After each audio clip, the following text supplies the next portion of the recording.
Halo, Assalamualaikum warahmatullahi wabarakatuh. Bertemu lagi dengan saya Rahma Yunita pada tugas belajar luar kelas hari ke-28. Pada kesempatan kali ini saya akan membuat video jawaban mengenai pertanyaan tema Bimba A I U E O interview yang kedua. Tema yang pertama yaitu tentang kegiatan bermain baca-bacaan. Yang pertama, yang dimaksud dengan kegiatan bermain baca-bacaan adalah segala sesuatu permainan yang berhubungan untuk membangun minat baca pada anak yang menggunakan media atau modul yang sudah dikuasai oleh anak.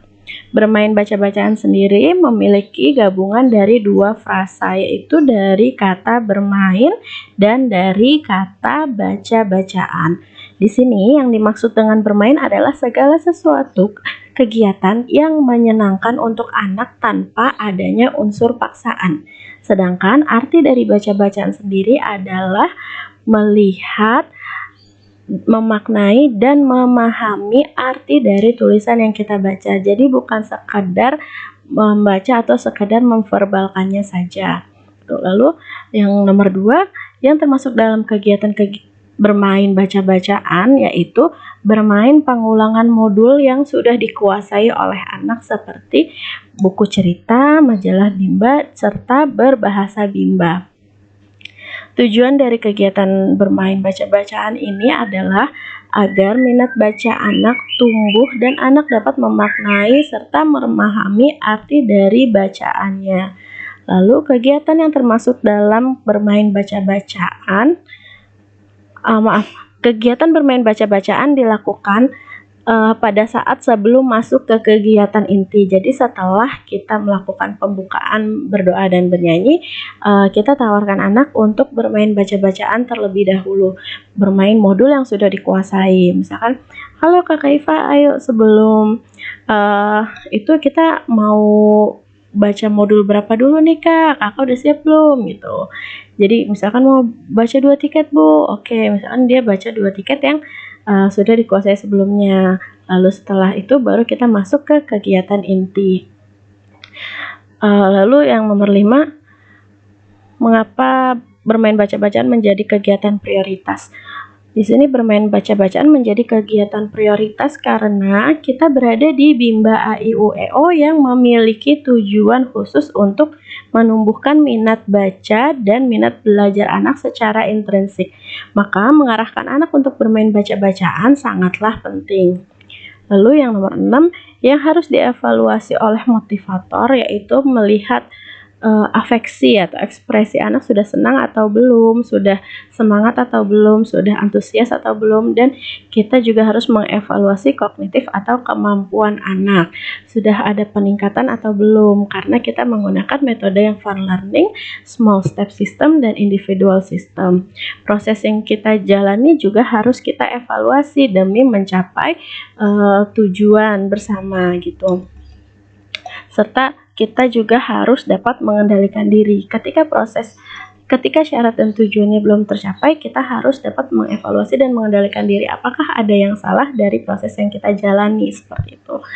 Lalu yang ketujuh, cara menerapkan bermain baca-bacaan, yaitu yang pertama, awali dengan kegiatan bermain baca-bacaan secara bersama seperti sedang pentas baca. Tujuannya adalah agar anak senang dan tertarik dalam proses membaca. Kita juga bisa selingin dengan berdialog terlebih dahulu, melihat ekspresi anak. Jika sudah senang, maka kita mengajak untuk bermain baca-bacaan. Lalu setelah bermain baca-bacaan, kita memberikan selingan, kegiatan selingan seperti menulis, mewarnai, dan berhitung. Setelah kegiatan selingan, kita juga harus memberikan reward terhadap anak agar anak merasa senang gitu. Kita sudah menghargai usahanya. Oh bagus, good job kakak. Yuk sekarang setelah itu kita arahkan lagi untuk bermain baca-bacaan. Yuk kakak sudah selesai tulis, sudah selesai belum? Kalau belum selesai gak apa-apa, nanti bisa kita lanjutkan besok. Coba yuk Bu Guru mau denger deh kakak bermain baca-bacaan lagi. Coba kita keluarin yuk modulnya, seperti itu. Lalu yang ketiga yaitu kita wajib berparadigma dan menjalankan metode Bimba. Seperti itu. Lalu Yang ke-8, dampak dalam penerapan bermain baca-bacaan yaitu anak akan merasa senang untuk membaca dan belajar, yang akan berdampak anak mampu sehingga tumbuh minat belajarnya secara bergelora. Jika anak sudah mampu, maka anak akan bahagia yang berdampak sukses. Lalu tema yang kedua yaitu mengenai teori jam bandul. Yang pertama yaitu pengertian teori jam bandul. Teori jam bandul sendiri adalah bagian dari variation skill, yaitu teori prioritas di mana kegiatan utama yang menjadi prioritasnya adalah bermain baca-bacaan. Dalam analoginya, ketika kita melihat jam bandul bergerak dari tengah kemudian ke samping kanan dan selanjutnya kembali lagi ke tengah, lalu bandul bergerak ke samping kiri, selanjutnya bandul akan kembali lagi ke tengah, begitu seterusnya. Jadi, teori jam bandul mempunyai kegiatan prioritas atau kegiatan utama yang lebih banyak dilakukan dibanding dengan kegiatan selingannya. Kegiatan prioritas dalam teori jam bandul yaitu berbahasa Bimba, bermain modul baca Bimba, dan membaca buku cerita. Sedangkan kegiatan selingan dalam teori bandul yaitu mewarnai, menulis, dan menghitung matematika.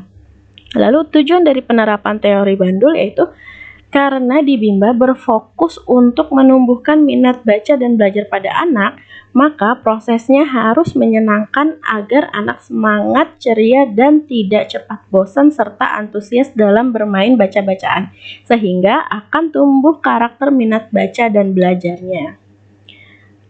Lalu, penerapan teori bandul dilakukan saat kegiatan inti pada proses membimbakan, yaitu setelah pembuka kita lakukan bermain baca-bacaan dahulu, lalu kita masuk ke kegiatan intinya yaitu mempelajari modul, lalu kita selingi dengan menulis, lalu kembali lagi membaca modul, lalu kita alihkan selingan lagi untuk mewarnai dan seperti itu. Lalu yang keempat adalah bagaimana cara kita menerapkan teori jam bandul. Caranya yaitu yang pertama, kita sebagai motivator wajib berupaya mengarahkan anak bermain baca-bacaan bersama-sama dengan cara yang menyenangkan sesuai dengan kemampuan masing-masing anak. Dalam prosesnya, motivator harus fokus untuk melihat ekspresi atau afeksi anak. Apakah anak sudah senang atau belum dalam melakukan kegiatan bermain baca-bacaan bersama-sama. Yang kedua yaitu motivator dapat membimbing anak melakukan kegiatan selingan dengan durasi yang tidak terlalu lama. Pastikan selama kegiatan bermain sambil belajar, prioritas utamanya adalah bermain baca-bacaan. Dalam prosesnya, motivator juga harus fokus melihat afeksi atau ekspresi anak dan kognitif atau kemampuan anak. Nomor 5,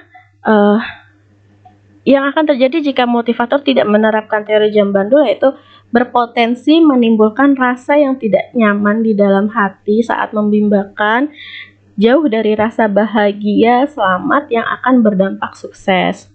Lalu yang keenam, dampak tidak menerapkan teori bandul yaitu anak akan merasa tidak senang, tidak semangat, benci membaca, lalu kemampuannya tidak akan meningkat, dan yang terburuk lagi anak akan benci belajar, sehingga ketika dia benci belajar dan membaca, mereka tidak akan merasakan bahagia yang akan berdampak sukses untuk kedepannya.